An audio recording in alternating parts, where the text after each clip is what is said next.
بسم اللہ الرحمن الرحیم۔ احادیث نبویہ اور جنات کا تعارف۔ جنات کو کس چیز سے پیدا کیا گیا؟ صحیح مسلم میں حدیث نمبر 2996 نقل ہے۔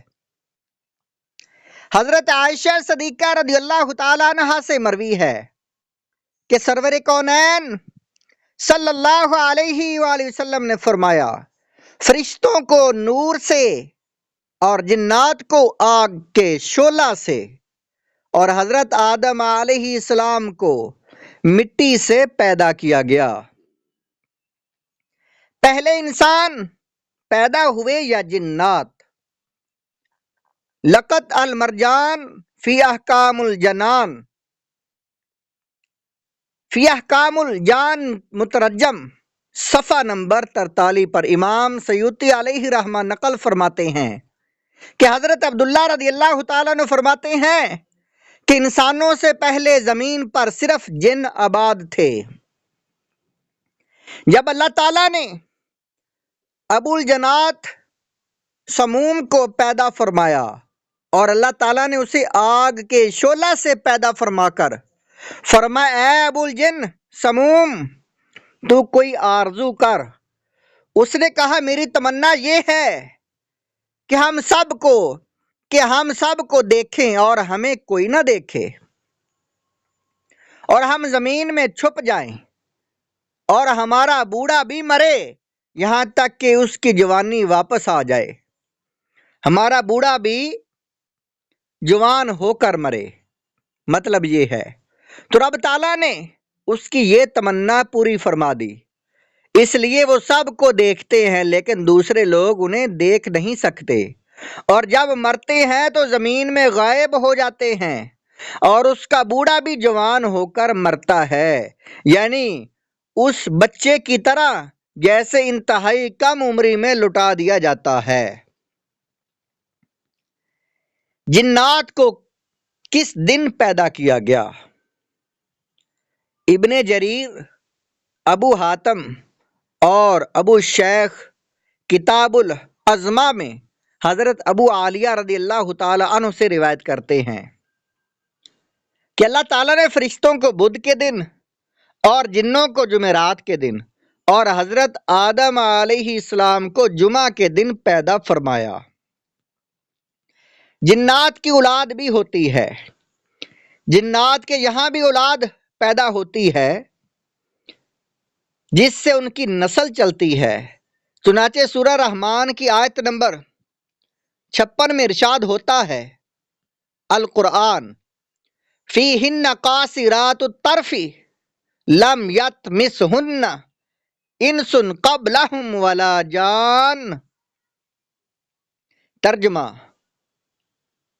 ان بچھونوں پر وہ عورتیں ہیں کہ شوہر کے سوا کسی کو آنکھ اٹھا کر نہیں دیکھتی، ان سے پہلے انہیں نہ چھوا کسی آدمی اور نہ جن نے۔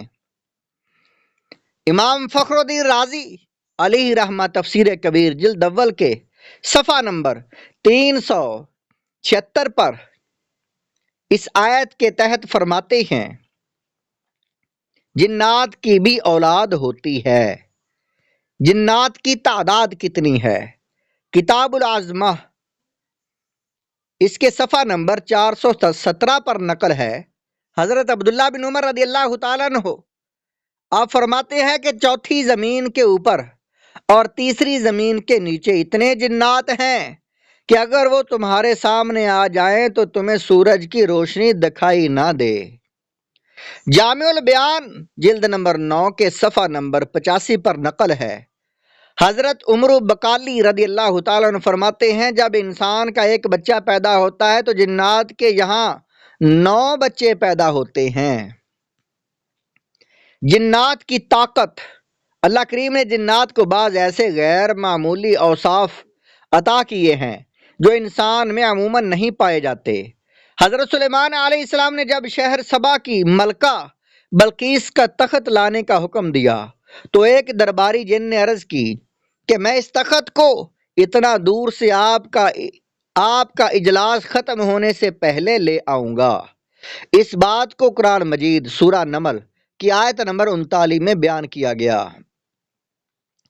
قال یا ایھا الملأ ایکم یاتینی بعرشھا قبل ان یاتونی مسلمین قال عفریت من الجن انا آتیک بہ قبل ان تقوم من مقامک وانی علیہ لقوی امین۔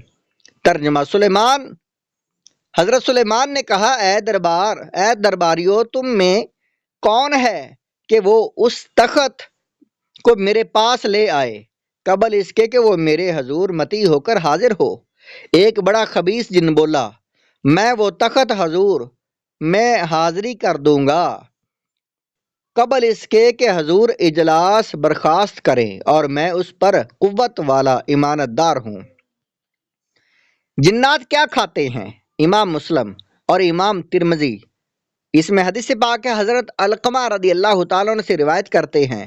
حضرت علقمہ رضی اللہ تعالیٰ عنہ فرماتے ہیں، میں نے حضرت عبداللہ بن مسعود رضی اللہ تعالیٰ عنہ سے سوال کیا، کیا جنوں سے ملاقات کی رات میں آپ میں سے کوئی نبی پاک صلی اللہ علیہ وسلم کے ساتھ تھا؟ حضرت عبداللہ بن مسعود رضی اللہ تعالیٰ عنہ نے فرمایا، ہم میں سے کوئی حضور صلی اللہ علیہ وسلم کے ساتھ نہ تھا، البتہ ہم نے ایک رات مکہ میں حضور صلی اللہ علیہ وسلم کو گم پایا، تو ہم نے کہا معلوم ہوتا ہے کہ حضور صلی اللہ علیہ وسلم گرفتار کر لیے گئے اور چھپا دیا گیا ہے۔ آپ صلی اللہ علیہ وسلم کو معلوم نہیں آپ کے ساتھ کیا کیا جا رہا ہے۔ ہم مسلمانوں کی جماعت نے یہ رات بہت بری حالت میں گزاری۔ جب صبح ہوئی تو آپ صلی اللہ علیہ وسلم غار حرا کی طرف سے تشریف لا رہے تھے، تو صحابہ کرام علیہم رضوان نے حضور صلی اللہ علیہ وسلم سے اس بات کا ذکر کیا جس مشکل میں وہ تھے، تو حضور صلی اللہ علیہ وسلم نے ارشاد فرمایا، میرے پاس ایک جن نے آ کر دعوت دی، میں اس کے ساتھ چلا گیا اور میں نے انہیں قرآن مجید پڑھ کر سنایا۔ پھر حضور صلی اللہ علیہ وسلم ہمیں لے گئے اور ان کے آثار دکھائے اور ان کی آگ کے آثار دکھائے۔ جنات نے حضور صلی اللہ علیہ وسلم سے زاد سفر مانگا، اس لیے کہ وہ کسی جزیرہ میں رہنے والے جنوں میں سے تھے، تو حضور صلی اللہ علیہ وسلم نے ارشاد فرمایا، ہر وہ ہڈی تمہاری غذا ہے جس پر اللہ تعالیٰ کا نام نہ لیا گیا ہو، یعنی حلال ذبیحہ کی ہڈی تم لوگوں کی غذا ہے۔ اور ترمذی شریف کی حدیث کے الفاظ یہ ہیں کہ جنات کی غذا وہ ہڈیاں ہیں جن پر اللہ تعالیٰ کا نام نہ لیا گیا ہو، اور وہ تمہارے ہاتھ آ جائے، یا جس ہڈی میں گوشت لگا ہوا ہو، اور ہر قسم کی لد و مینگنی تمہارے چپاؤں کا چارہ ہے۔ نبی پاک صلی اللہ علیہ وسلم نے اسی لیے ارشاد فرمایا، تم لوگ ہڈی اور لد سے استنجا نہ کرو، اس لیے کہ یہ دونوں تمہارے بھائی جنوں کی غذا ہے۔